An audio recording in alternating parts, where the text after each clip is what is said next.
আমি যে অঙ্কটা বোর্ডে লিখেছি এই অঙ্কটা তোমরা প্রায় পরীক্ষাতেই এই অঙ্কটা প্রিভিয়াস ইয়ারের কোশ্চেনগুলো যদি দেখো তাহলে এই অঙ্কটা প্রায় পরীক্ষার প্রিভিয়াস ইয়ারের কোশ্চেনই পাবে। তো চলো দেখি এই অঙ্কটা কিভাবে সলভ করা যায়। a এর 10% সমান b এর 20% হলে a অনুপাত b সমান কত? তাহলে এটা প্রথমে লিখে নিতে হবে a গুণিত 10% সমান b গুণিত 20%। और এই পার্সেন্ট পার্সেন্টে কেটে দেবো, শূন্য শূন্য কেটে দেবো। अब a টু b সমান কত হয়ে যাবে আমার? এখানে নিয়মটা দেখে নাও, b এর মানটা a বসবে, a এর মানটা b এ বসবে।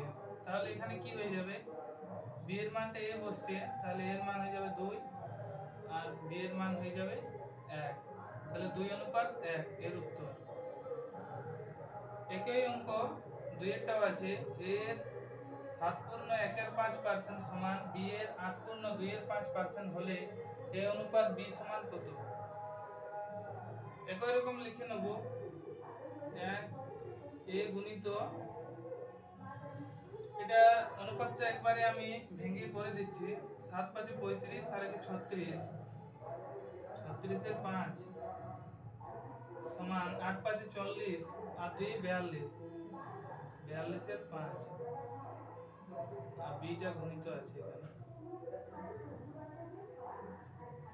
পার্সেন্ট পার্সেন্টে কেটে যাবে, তাই পার্সেন্টটা লিখছি না, নিচে 5 5 কেটে যাবে।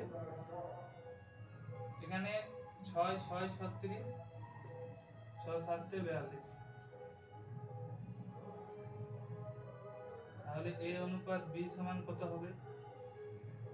এখানে সেম হবে, a এর মানটা b এ বসবে, b এর মানটা a বসবে, এটাই নিয়ম এখানে। তাহলে 7 অনুপাত 6 এর উত্তর হয়ে যাবে। তো এই কোশ্চেনগুলো আর্মিতে বিশেষ করে দেয়, যারা আর্মির জন্য করছো তারা অঙ্কগুলো দেখে নেবে।